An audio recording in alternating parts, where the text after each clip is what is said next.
MLC ఉప ఎన్నికల్లో BRS డబ్బులు పంపిణీ చేసిందని ఈసీకి బీజేపీ మెదక్ ఎంపీ అభ్యర్థి రఘునందన్ రావు ఫిర్యాదు చేశారు.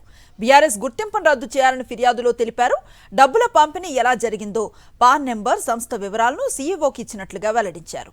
బీఆర్ఎస్ అంటే పైసల వసూళ్లు, పంచుడు, పోలీసుల సహకారంతో ఎన్నికల్లో పోటీ చేస్తుందని ఆరోపించారు. ఏ ఎన్నికలు వచ్చినా పైసలు పంచి ఓట్లు కొనుగోలు చేస్తుందని ఆరోపించారు.